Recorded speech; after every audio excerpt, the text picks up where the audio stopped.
ये सुंदर सी जो इबारत है ये प्रेमचंद की इबारत है।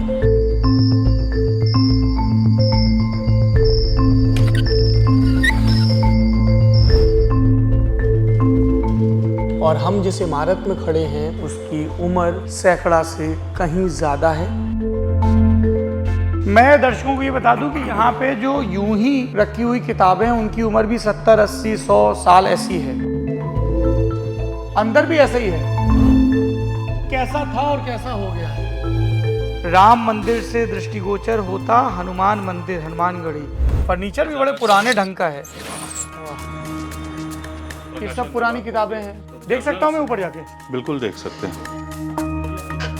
आप लोगों को लग रहा होगा चुनाव के बीच में क्यों दिखा रहा हूँ। मैं चाहता हूँ कि हिंदी समाज की आंख में आंख डाल के मैं उसकी दुर्दशा दिखाऊं उसको, ताकि उसकी चेतना थोड़ी सी जागृत हो।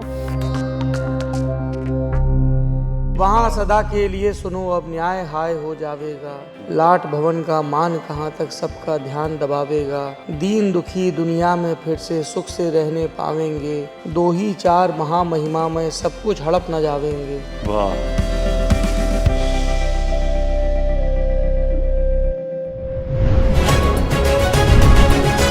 ललन टॉप चुनाव यात्रा पावर्ड बाय मंगलदीप। प्रार्थना की महक प्रार्थना के बाद भी। प्रार्थना की महक प्रार्थना के बाद भी। लाल स्याही से लिखा था पंच भगवान, किसी ने भगवान को काटकर परमेश्वर कर दिया। जो मनशेख और रघु चौधरी में गाढ़ी मित्रता थी, इनके साझे में खेती होती थी, कुछ लेन देन में भी साझा था, एक दूसरे पर अटल विश्वास था। जुम्मन जब हज करने गए तो अपना घर अलगू को सौंप गए और अलगू जब कभी बाहर जाते तो जुम्मन पर अपना घर छोड़ देते। न खान पान का व्यवहार था, न धर्म का नाता, केवल विचार मिलते थे और यही मित्रता का मूल मंत्र है। ये सुंदर सी जो इबारत है ये प्रेमचंद की इबारत है और इस पे लाल स्याही से जो निशान हैं वो आचार्य महावीर प्रसाद द्विवेदी के हैं। और हम जिस इमारत में खड़े हैं उसकी उम्र सैकड़ा से कहीं ज़्यादा है। 1893 की बात है। 9वीं कक्षा में क्वींस कॉलेज में पढ़ने वाले 3 विद्यार्थियों ने ये तय किया कि जिस हिंदी को आप पढ़ते और समझते हैं, जिसकी लिपि नागरी है देवनागरी, उसके प्रचार के लिए, उसके गद्य के प्रचार के लिए एक संस्था बने। संस्था का नाम नागरी प्रचारणी सभा।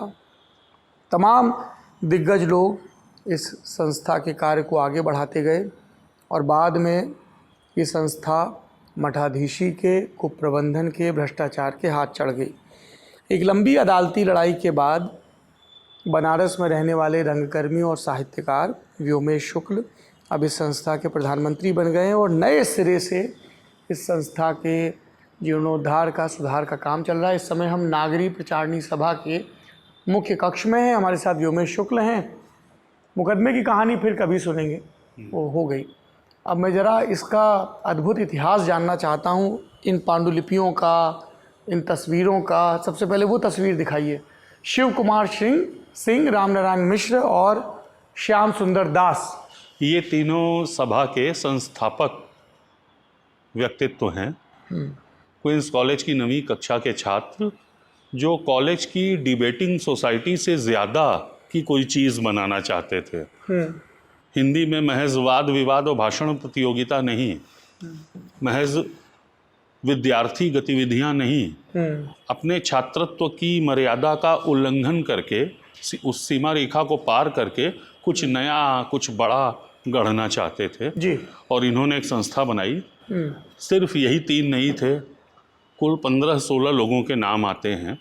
ये 3 महत्वपूर्ण इसलिए हो गए कि ये इस संस्था की स्थापना से इसके 50 वर्ष पूरे कर लेने तक, यानी 1893 से 1943 तक जीवित रहे, इसका संरक्षण करते रहे। अच्छा, इसकी नोक पलक संभालते रहे। 131 साल इसकी लगभग उम्र है। श्याम सुंदर दास जी वही हैं जिन्होंने बनारस हिंदू यूनिवर्सिटी में हिंदी विभाग शुरू किया था? जी बिल्कुल वही। हम लोग यूपी बोर्ड की किताबों में पढ़ा भी है। बिल्कुल वही। उन्होंने न सिर्फ हिंदी विभाग शुरू किया, हिंदी की स्नातकोत्तर कक्षाओं का पहला पाठ्यक्रम बनाया। मतलब इस देश का में, दुनिया में हिंदी लिटरेचर का जो पीजी का कोर्स है वो सबसे पहले यहाँ डिजाइन हुआ। सबसे पहले यही डिज़ाइन हुआ। उसको डिज़ाइन श्याम सुंदर दास ने किया। हिंदी भाषा का विकास लिखा। हिंदी का जो सबसे बड़ा शब्द संग्रह है, हिंदी की सबसे विशाल डिक्शनरी नागरी प्रचारणी सभा ने श्याम सुंदर दास के मार्गदर्शन में प्रकाशित की। उसका नाम है हिंदी शब्द सागर। अभी ये उपलब्ध है, अगर कोई पढ़ना चाहे इसको तो? बिल्कुल उपलब्ध है। वो आप इसको पब्लिश कर रहे हैं नए सिरे से? क्या हम है? उसे नए सिरे से नए ज़माने की सौंदर्याभिरुचि का ख्याल रखते हुए प्रकाशित तो कर ही रहे हैं। उसके खंड खंड हमारे पास उपलब्ध हैं, कुछ खंड नहीं भी उपलब्ध हैं, लेकिन वो पूरा सामान, वो पूरा ख़जाना वो यूनिवर्सिटी ऑफ शिकागो की वेबसाइट पर डिजिटली भी उपलब्ध है। अच्छा, ये पांडुलिपियों का क्या मामला है? ये पांडुलिपि महावीर प्रसाद द्विवेदी से सभा को उपहार स्वरूप प्राप्त हुई थी। जब महावीर प्रसाद द्विवेदी जीवन की सांध्य वेला में रहे होंगे तो उन्होंने जूही, जहाँ पर वो रहते थे कानपुर में, कानपुर वाली जूही से सारा सामान, और उस कलेक्शन का नाम भी संयोग से उन्होंने जूही संग्रह रखा है। अच्छा, तो जूही संग्रह सभा को सौंप दिया कि सभा वैसी ही साज संभाल से इसको रखेगी अपने पास। तो सरस्वती में प्रकाशित रचनाएं और सरस्वती द्वारा अस्वीकृत अप्रकाशित रचनाओं की पांडुलिपि हमारे पास है। दरअसल द्विवेदी जी का पूरा पुस्तकालय ही हमारे पास है। अच्छा, ये तब उन्होंने दिया था? वो दिया था। पर ये बताइए व्योमेश जी, मैं कल भी यहाँ घूमा, आज भी देख रहा हूँ, स्थिति तो बड़ी खराब है। जैसे अब ये पांडुलिपि है, स्रोत संग्रह, इसमें दीमक लगी हुई है, इसकी क्या वजह रही? अब ये ऐसी वाली दीमक जो है हमारी ज़्यादातर किताबों में लगी हुई है। उसमें जैसे बहुत बारीक पिन से छेद कर दिए गए हों या लकीर खींच दी गई हो पिन से। ये किस चीज़ की पांडुलिपि है? ये मैं स्रोत संग्रह, स्रोत संग्रह किस? अच्छा, इसमें अलग अलग संस्कृत के स्रोत हैं। हाँ, और पुरानी वाली नागरी लिखी हुई इसमें है। पुरानी वाली नागरी लिपि में भाषा कौन सी है? मुझे लगता है ये पाली या प्राकृत में लिखी हुई है। ये विशुद्ध संस्कृत नहीं है। जी जी जी, ठीक कह रहे हैं, बिल्कुल पढ़ने में नहीं आ रही। दुर्गा जी का चित्र। अच्छा, ये क्या है? देख सकते हैं? बिल्कुल बिल्कुल। श्री गणेशाय नमः।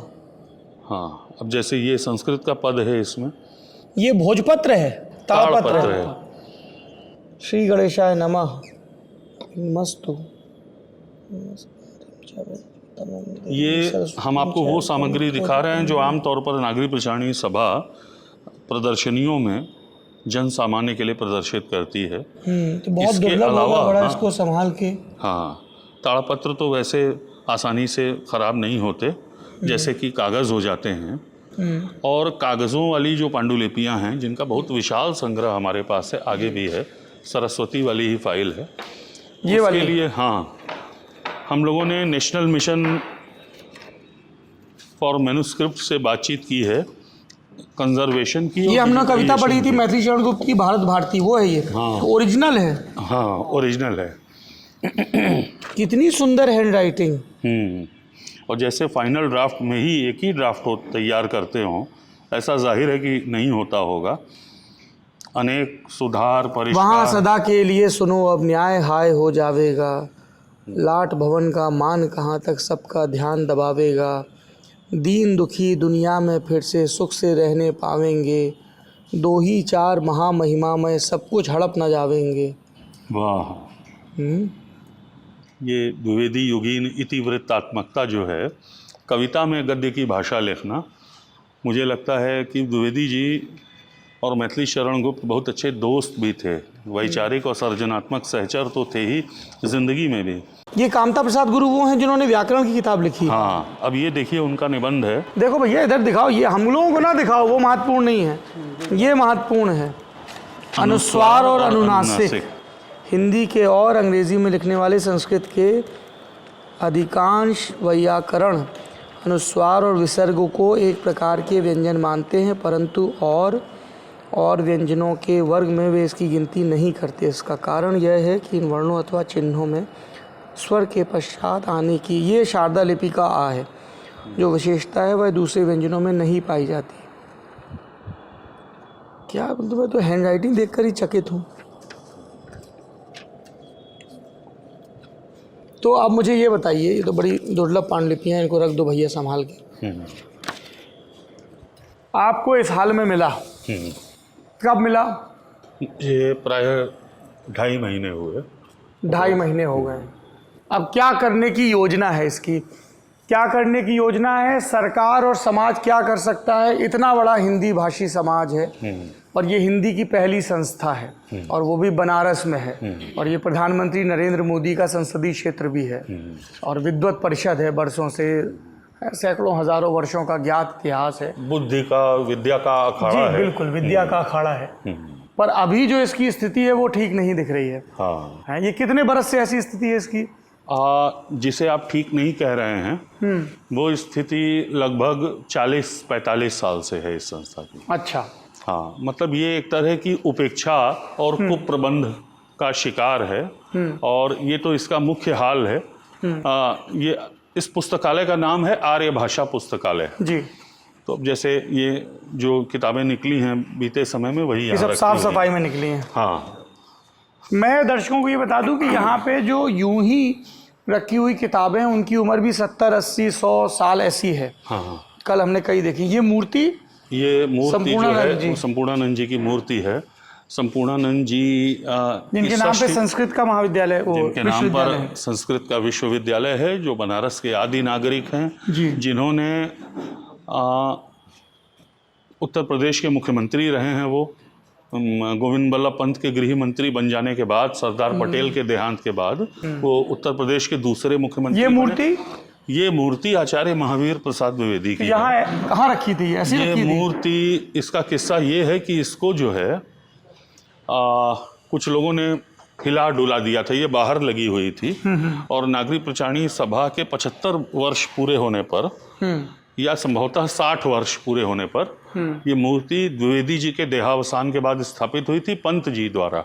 सुमित्रा नंदन पंत ने स्थापित किया था इसको। अब ये क्राउड फंडिंग की जरूरत पड़ेगी इस संस्था को। इसीलिए मैंने कहा ना कि सरकार और समाज हाथ लगाए। अब मुझे वो बोर्ड देख के याद आया, जैसे श्री काशी देई चंडी प्रसाद स्मृति मंदिर 2500-30 बरस सफलतापूर्वक चलने के बाद इस लाइब्रेरी को एक्सटेंशन की ज़रूरत महसूस हुई 20वीं सदी के तीसरे-चौथे दशक में।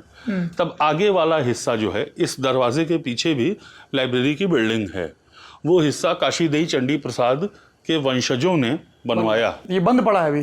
हाँ, मतलब उधर हमारा प्रकाशन विभाग चला कुछ समय तक। अब ये पता नहीं क्यों किया पीछे के लोगों ने कि जैसे जहाँ लाइब्रेरी होनी चाहिए वहाँ प्रकाशन विभाग खोल दिया। ये सब पुरानी पुस्तकें हैं, पत्रिकाएं हैं। तो देख सकता हूं मैं ऊपर जाके? बिल्कुल देख सकते हैं। इंद्रजीत जी, आपको जाना पड़ेगा।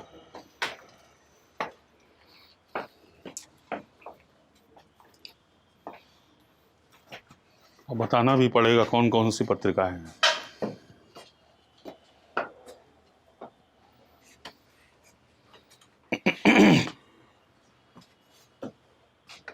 ये हंस पत्रिका है। ये जो प्रेमचंद जी निकालते थे। हाँ, मर्यादा, माधुरी, हंस और जागरण। अपने जीवन काल में 4 पत्रिकाएं प्रेमचंद जी ने निकाली। उनमें से हंस के अंक यहाँ हैं। असल में ये नीचे वाले कमरे में, ऊपर वाले कमरे में पत्रिकाओं के अंक रखे हैं आकारादि क्रम से। इसमें एक इश्तिहार छपा है, श्रीमान प्रेमचंद जी का बिल्कुल नया उपन्यास कर्मभूमि, जिसे उन्होंने हंस के लिए ही लिखना आरंभ किया। अगले अंक से हंस में क्रमशः प्रकाशित होगा। आप सेवा सदन, प्रेमाश्रम, प्रतिज्ञा, कायाकल्प और रंगभूमि तो पढ़ चुके हैं, आप कर्मभूमि पढ़िए। कर्मभूमि हिंदी संसार में उथल पुथल मचाने वाला बहुत ही उत्कृष्ट उपन्यास होगा। हंस के ग्राहकों को ही सबसे पहले पढ़ने का अवसर मिलेगा। और इसमें सुदर्शन की फिर कहानी छपी है, 2 परमेश्वर। सौरभ जी, ये प्रेमचंद जी का जो छापाखाना था, जहां से उनकी पत्रिकाएं और उनके उपन्यास आदि छपते थे, वो नागरिक प्रचारणी सभा से बिल्कुल लगी हुई सड़क पर था। तो प्रेमचंद जी के प्रेस मैनेजर स्वयं प्रेमचंद जी दोपहर में खाने की छुट्टी के समय नागरिक प्रचारणी सभा में चले आते थे, जहां उनकी मुलाकात बाबू श्याम सुंदर दास, आचार्य रामचंद्र शुक्ल और राय कृष्णदास सरीखे दिग्गजों से होती थी, और ये लोग दोपहर में खूब गप्प लड़ाया करते थे यहाँ पे। भारत कला भवन भी इसी नागरी प्रचारणी सभा का हिस्सा था। वो महान संग्रहालय जो अब काशी हिंदू विश्वविद्यालय में स्थापित है, हमारे पास जगह कम थी तो हमने वो काशी हिंदू विश्वविद्यालय को दे दिया। आप देखिए, ये पहली कहानी जयशंकर प्रसाद की इस कहानी की मैगजीन में।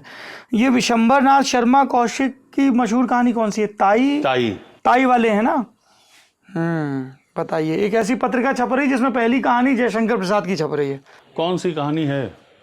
गुंडा है क्या? क्योंकि हंस के काशी अंक में गुंडा भी प्रेमचंद जी ने छापी थी। मधुआ, वाह। गुंडा तो मुझे बहुत पसंद है कहानी। हाँ, उसको भी छापने का श्रेय प्रेमचंद जी को ही है। और प्रेमचंद जी ने प्रसाद जी की आलोचना में एक बात कही थी, सौरभ जी, कि वो इतिहास के गड़े मुर्दे उखाड़ा करते हैं अपनी रचनाओं में, लेकिन गुंडा को और मधुआ को उससे बरी कर दिया था। तो जिन रचनाओं, सुधा है राजनीतिक, सामाजिक और साहित्यिक मासिक पत्रिका। ये आप लोगों को लग रहा होगा चुनाव के बीच में क्यों दिखा रहा हूँ। मैं चाहता हूँ कि हिंदी समाज की आंख में आंख डाल के मैं उसकी दुर्दशा दिखाऊं उसको, ताकि उसकी चेतना थोड़ी सी जागृत हो, वो अपने इर्द गिर्द नए संस्थान बने, अच्छी बात है। जो पुराने संस्थान हैं उनका बुरा हाल है, उसको लेके जागे। ये हिंदी की धरोहर है। देश दुनिया में कहीं भी आप हिंदी की पढ़ाई कर रहे हैं, आपके लिए बहुत सौभाग्य की बात होगी कि इन पांडुलिपियों को आप पढ़ पाएँ या इन ओरिजिनल मैगजीन्स को आप पढ़ पाएँ। लेकिन ये 10-40 बरस से ऐसे ही धूल खा रही हैं, कैटलॉगिंग नहीं है, दीमक खा रही हैं। अब देखते हैं व्योमेश इसका क्या उद्धार करते हैं समाज के सहयोग से। मैं करूँगा, पूरी कोशिश करूँगा। यहाँ तक लड़के आया हूँ तो इसके आगे भी लड़ाई की ज़रूरत नहीं है। तो रचना की का काम है करना।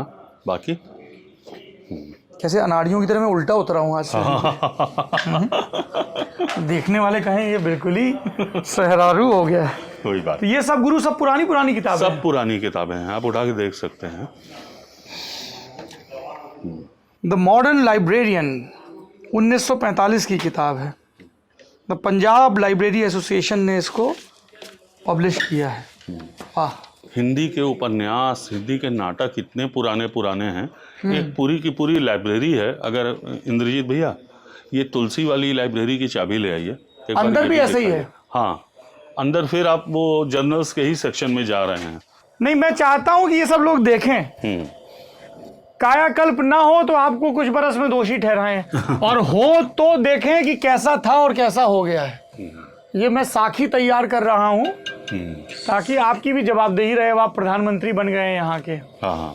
तो नागरी प्रचारणी के प्रधानमंत्री व्योमेश और हमारे देश के प्रधानमंत्री नरेंद्र मोदी जी, सबकी जिम्मेदारी है भाई। बनारस पे सबका अधिकार है और हम लोगों की भी जिम्मेदारी है। बिल्कुल है ना, कि जो हिंदी से कमाते खाते हैं, है ना, जो हिंदी के पुत्र हैं, पुत्रियां हैं, वो अब इसकी चिंता करें कि ये कैसे हो। है एक अलमारी, एक पांडुलिपि के संरक्षण संवर्धन का भी लोग अगर काम ले लें। इसकी वेबसाइट वगैरह बनवाई है आपने कुछ? नहीं, बस बनवा रहे हैं।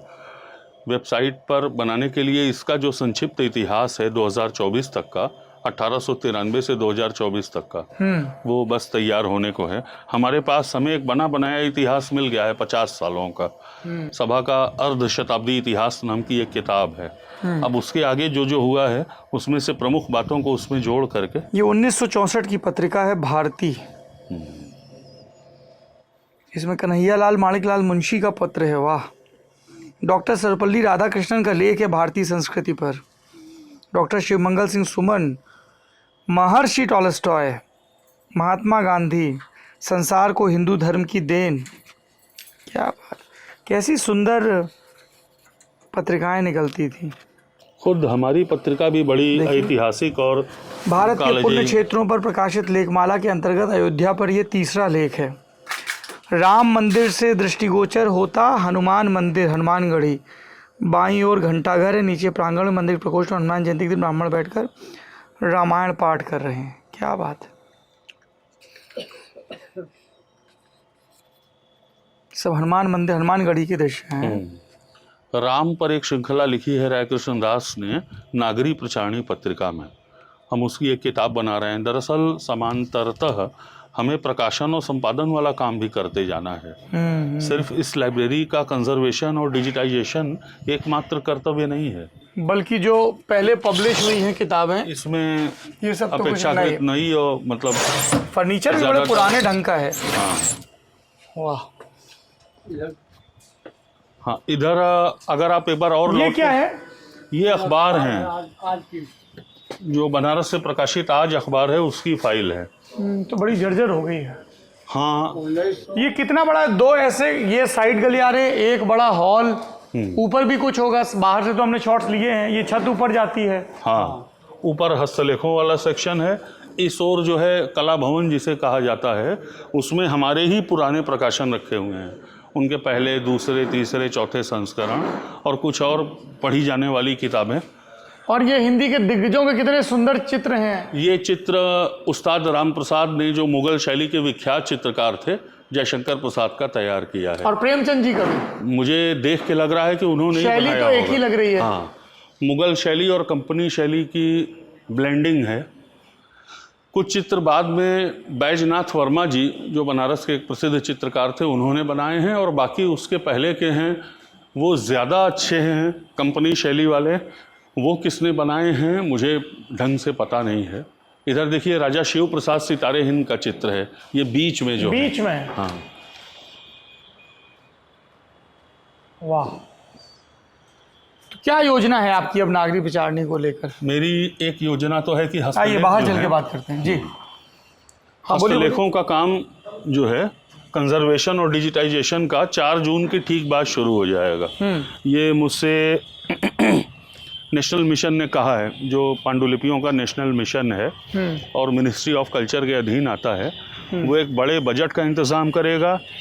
30 से 40 नौजवानों, नवयुवतियों को पांडुलिपि के संरक्षण में ट्रेन करने के लिए एक वर्कशॉप चलाएगा। हमारे यहाँ एक लैब बनाएगा, और पहले कंजर्वेशन होगा, फिर मेटा डेटा क्रिएशन होगा, और अंततः एक ऐसा दिन आएगा 1-2 साल के बाद कि हमारी सारी पांडुलिपियाँ हमारी तो उनका वेबसाइट पर, और डिजिटलाइजेशन हाँ, बहुत उनका बढ़िया, डिजिटलाइजेशन, ताकि दुनिया में कोई भी हिंदी भाषा पर, साहित्य पर रिसर्च कर रहा है तो उसको एक्सेस कर सके। बिल्कुल। और वो उनका कंजर्वेशन भी हो चुका होगा, तो उनकी जान माल की चिंता भी अपने को नहीं करनी होगी। लेकिन यहीं पर एक नुक्ता है, हमको मिनिस्ट्री ऑफ कल्चर को ये समझाना बाकी है कि जैसे पांडुलिपियाँ, वैसी ही हमारी पुस्तकें और पत्रिकाएं भी अनमोल धरोहर हैं, उनको भी संरक्षित हाँ, किया तो उनको भी पांडुलिपि की तर्ज पर संरक्षित किया जाए। लेकिन पहले तो हमको अपने आप कुछ करके दिखाना है। इमारत तो ये बड़ी सुंदर और बड़ी पुरानी है। तो ये जो इमारत है, ये भी 20वीं सदी के पहले दशक का कारनामा है। अच्छा। भारतेंदु जी के फुफेरे भाई बाबू राधा कृष्ण दास, इन्होंने भारतेंदु की जीवनी लिखी है, और इनकी जीवनी आचार्य रामचंद्र शुक्ल ने लिखी है। ये खुद इतने बड़े आदमी थे, इतने कविता प्रेमी, इतने नगर की गतिविधियों में दिलचस्पी लेने वाले, ये मशहूर वास्तुविद और कॉन्ट्रैक्टर भी थे। तो ये इमारत इन्होंने ही तैयार की है। ये सुंदर बनी है। और सिर्फ यही इमारत नहीं, बनारस का टाउन हॉल, चौक थाना, कोतवाली थाना, ये 4 जो ऐतिहासिक इमारतें हैं, इन्होंने बनाई। अगर बाहर के लोग आपसे संपर्क करना चाहें इस कार्य से जुड़ने के लिए, तो क्या तरीका है? कोई ईमेल है? हाँ, नागरिक प्रचारणी सभा का ईमेल है, मेरा ईमेल है जी, तो वो अमतेश जी लगा दीजिएगा। लोकेशन क्या है इसकी? हम कहाँ खड़े हैं बनारस में? हम लोग विश्वेश्वरगंज मोहल्ले में खड़े हैं, काल भैरव मंदिर की ओर जाने वाले रास्ते के ठीक सामने, नागरिक प्रचारणी का सामने नागरिक प्रचारणी सभा। बड़ा परिसर है यहाँ, महामना मदन मोहन मालवीय का लगाया हुआ पत्थर भी है, और ऐतिहासिक विवरणों का एक कालपात्र है उसके अंदर, उसके भीतर, उस शिलान्यास वाले पत्थर के नीचे। जब 50 बरस पूरे हुए तो आचार्य हजारी प्रसाद द्विवेदी ने एक घड़े में सारा विवरण जो है, घड़े का मुंह बंद करा के नींव में रखवा दिया। वाह, ताकि सनद रहे और वक्त ज़रूरत काम आए। क्या बात है। तो बहुत शुभकामनाएं आपको व्योमेश जी। आपसे मेरा परिचय नाटक कर्मी, कवि के तौर पे, गद्यकार के तौर पे रहा है, इसीलिए किताबवाला पे हमारी मुलाकात हुई है। बड़ा काम आपने लिया है। मैं उम्मीद कर रहा हूँ इसमें आपने बाकी साहित्यकारों को और इस तरह के बड़े संस्थानों की निर्मित और पुनरुद्धार के लिए जिस तरह के लोगों की, जिस तरह की मत की ज़रूरत है, उनको जोड़ा होगा अपने साथ। ये अकेले का काम नहीं है। बिल्कुल अकेले का काम नहीं है। दरअसल दुनिया का कोई भी बड़ा काम अकेले का होता ही नहीं है। तो बहुत सारे मित्रों और स्लैश बहुत सारे शत्रुओं की ज़रूरत पड़ती ही है। लेकिन फ़िलहाल तो मैं बहुत अचंभित हूँ कि इतनी बड़ी सच्चाई का, इतनी महानता का मैं करूँ क्या। लेकिन मैं उसी में कोशिश करता हूँ और कैसे हलफ उठा के कहूँ कि एक मज़दूर की तरह कोशिश करता हूँ, बिना कुछ सोचे समझे। दिन भर का एजेंडा बनाता हूँ, उसको दिन भर पूरा करने की कोशिश करता हूँ। और हमारे पास मैन पावर कम है, संसाधन कम है, लेकिन कोई हाहाकार या रियायत की उम्मीद हमें मतलब ऐसी नहीं है। हमको पता है कि हिंदी का समाज जो है बहुत उदार है, वो मदद करेगा तो चीज़ें हो जाएंगी। और वैसे भी ये तो सांस्कृतिक और ऐतिहासिक धरोहर है, आई एम श्योर सरकार भी इससे जुड़ेगी। सरकार भी दिलचस्पी लेगी इससे, कि बनारस में कई चीज़ों का जब पुनरुद्धार जीर्णोद्धार हो रहा है, संरक्षण का काम हो रहा है, तो उस सूची में ये भी आना चाहिए। बहरहाल चुनाव यात्रा चल रही थी, लेकिन अंततः हम जो कुछ भी हैं अपनी भाषा में हैं, अंततः हम जो कुछ भी हैं अपनी भाषा का बयान दर्ज करके हैं। आप ललन टॉप देखते हैं, पढ़ते हैं, क्योंकि नागरी लिपि में इसे लिखा जाता है, बोला जाता है। किसी कामता प्रसाद गुरु ने बैठ के कुछ नियम तय किए विद्वानों के साथ कि अनुस्वार क्या होगा, नासिक क्या होगा, जिससे हमारे रूल्स बने, हमारे नियम कायदे बने। इसलिए बहुत ज़रूरी है कि हम सब लोग जो हिंदी बोलते हैं, पढ़ते हैं, समझते हैं, हिंदी की इस धरोहर को बचाएं। चुनावी यात्रा में हम अलग अलग लोगों से मिले, नेताओं से मिले। हमारी यात्रा 2024 के चुनाव की अब यहीं थमती है। भाषा से बात शुरू हुई थी, भाषा पे ख़त्म होगी, इसलिए नागरिक प्रचारणी सभा में आए थे। उम्मीद करता हूँ सरकारें, समाजें, व्यक्ति जुड़ें और संस्थान बनाएं, क्योंकि व्यक्तियों की उम्र कुछ कम होती है और संस्थानों की कुछ कहीं ज़्यादा, इसलिए ऊर्जा उनको बनाने में ज़्यादा लगनी चाहिए। आप देखते रहिए ललन टॉप।